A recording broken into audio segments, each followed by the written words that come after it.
Really, the first thing we need to do is to stop the climate change as much as we can and as fast as we can. Even if we turned off all the emissions immediately, we would still have decades, maybe even centuries of climate change, but it would be very gradual compared to what we're experiencing right now. We can't stop what's in the works already, but we need to do this because there is no way to adapt to what is now in store if we don't change our ways. Everybody says we're going to reach net zero, but there's a lot of greenwashing and green wishing rather than real specific plans. The economic and fiscal damage coming from climate change is going to become very severe very soon. In countries where climate change becomes severe, you'll have a collapse of economic activity, lack of water, desertification, collapse of agriculture.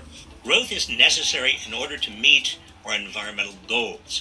It's rich countries that are able to be environmentally responsible because they have enough wealth that they can invest in wind and solar and also adaptation mechanisms. It's the poorest countries that are having the most difficulty adjusting. How can the whole world get a clean energy system? Because if the U.S. does it and others don't do it, forget it. It doesn't stop the world crisis.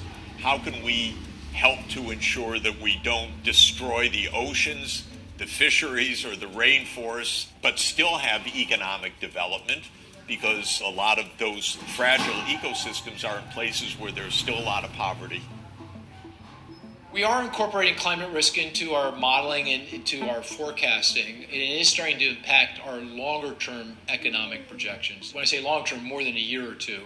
Over the next 10, 20 years, the biggest economic cost is going to be related to so-called physical risks. Those are the damage created by hurricanes and flooding and wildfires, which are occurring with greater frequency and causing increased economic loss that we're all going to have to struggle with. There could be significant damage to your operation coming from climate change. There'll be parts of the US or part of the world where sea rise level, flooding, hurricanes, typhoons, wildfires, droughts, and you name it, is going to damage economic activity. And if you're there, you could have losses. And then, of course, the other cost is so-called transition cost, the cost of moving from an economy that's dominated by fossil fuels to one that's driven by clean energy and green energy.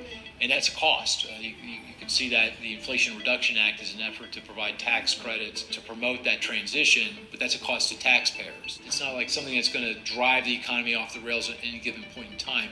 It's more like a weight on the economy, kind of like a corrosive on the economy. Clearly, there are a lot of opportunities for more structural changes, things like capital being directed towards climate change and the energy transition. But, without growth, we have to think a lot also about how we're going to continue to drive food production and think about improving livelihoods over the long term.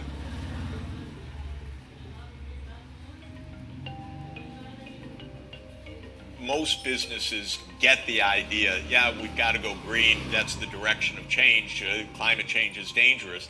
But what it really means for them in terms of timetables, supply chains, energy costs, technology, we're just not there because the way our politics works is leave it to the market, maybe to the market with the thumb on the scale through tax credits, but frankly, it's too much confusion.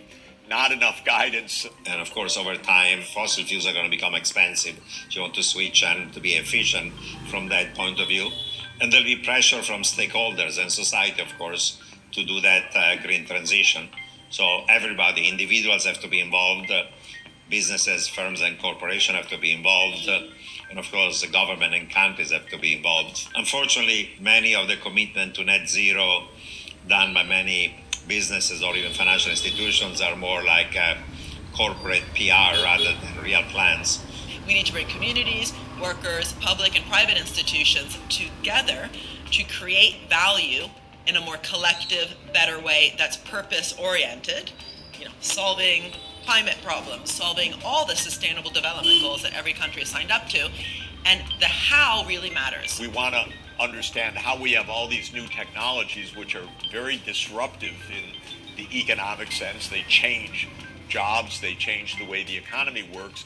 They make a lot of winners whose winnings are bigger than the losing, but we need to make sure that we bring along society, not just have a more and more polarized society. What new kinds of institutions or rules can enable us to use the new technologies well, change the energy system in, my God, 25 years, we got to get this done worldwide.